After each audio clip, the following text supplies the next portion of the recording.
बंगाल की खाड़ी, जो भारत के पूर्वी तट को गले लगाती हुई पानी का एक विशाल विस्तार है, नाटकीय विरोधाभासों का क्षेत्र है। यह लाखों लोगों के लिए जीवन और आजीविका का स्रोत है, फिर भी यह निर्मल सुंदरता एक अस्थिर प्रकृति को छुपाती है। बंगाल की खाड़ी चक्रवातों के लिए एक प्रजनन स्थल है, शक्तिशाली तूफान जिन्होंने इसके इतिहास पर एक अमिट छाप छोड़ी है। ये चक्रवात, जिन्हें स्थानीय रूप से कलम या झोर के रूप में जाना जाता है, एक आवर्ती घटना है। खाड़ी की अनूठी भौगोलिक और वायुमंडलीय स्थितियां इन घूमते तूफानों के लिए एक आदर्श नुस्खा तैयार करती हैं। इन चक्रवातों का प्रभाव तटीय क्षेत्रों से कहीं आगे तक फैला हुआ है। वे मूसलाधार वर्षा लाते हैं, जिससे व्यापक बाढ़ और भूस्खलन होता है।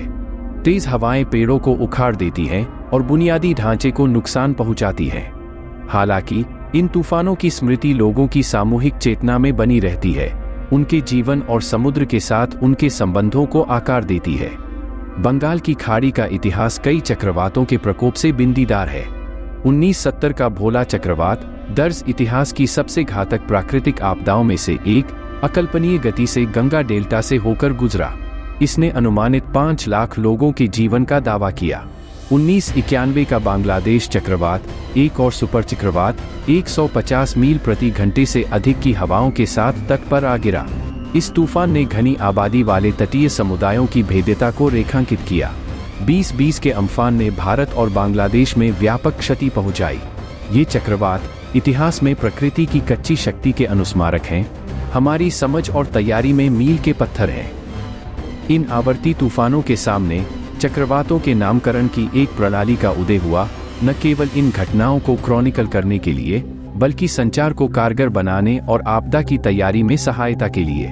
संयुक्त राष्ट्र की एक एजेंसी, विश्व मौसम विज्ञान संगठन ने बंगाल की खाड़ी और चक्रवात प्रवण क्षेत्रों में चक्रवातों के लिए एक मानकीकृत नामकरण प्रक्रिया स्थापित की। 2000 की शुरुआत में शुरू की गई यह प्रणाली प्रत्येक चक्रवात को एक पूर्व निर्धारित नाम प्रदान करती है, जो एक निश्चित तीव्रता तक पहुंचता है। बंगाल की खाड़ी की सीमा से लगे देशों द्वारा प्रदान की गई एक घूर्णन सूची से लिए गए ये नाम सावधानीपूर्वक सांस्कृतिक रूप से संवेदनशील और आसानी से पहचाने जा सकने वाले चुने जाते हैं। चक्रवातों के नामकरण की प्रथा ने अपनी संगठनात्मक उपयोगिता से परे समुदायों के बीच जागरूकता और तैयारी की भावना को बढ़ावा दिया है। एक नामित तूफान एक अनाम खतरे के विपरीत ध्यान आकर्षित करता है।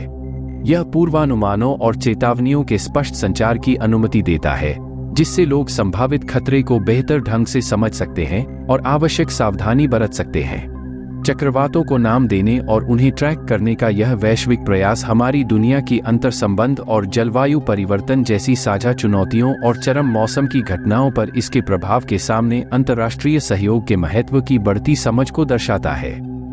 पूरे इतिहास में चक्रवातों के विनाशकारी प्रभाव ने आपदा तैयारियों और पूर्व चेतावनी प्रणालियों में महत्वपूर्ण प्रगति को प्रेरित किया है।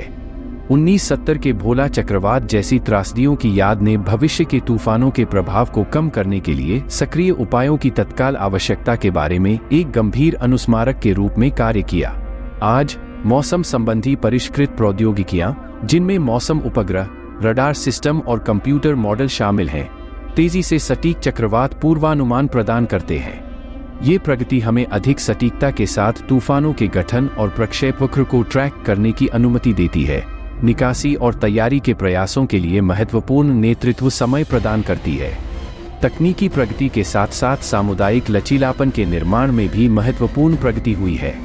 चक्रवात आश्रय रणनीतिक रूप से स्थित हैं और तेज हवाओं और तूफानी लहरों का सामना करने के लिए डिजाइन किए गए हैं। चक्रवातों के दौरान कमजोर आबादी के लिए सुरक्षित आश्रय प्रदान करते हैं। जन जागरूकता अभियान और आपदा अभ्यास समुदायों को सुरक्षा की संस्कृति और आत्मनिर्भरता को बढ़ावा देने, तैयारियों के उपायों के बारे में शिक्षित करते हैं।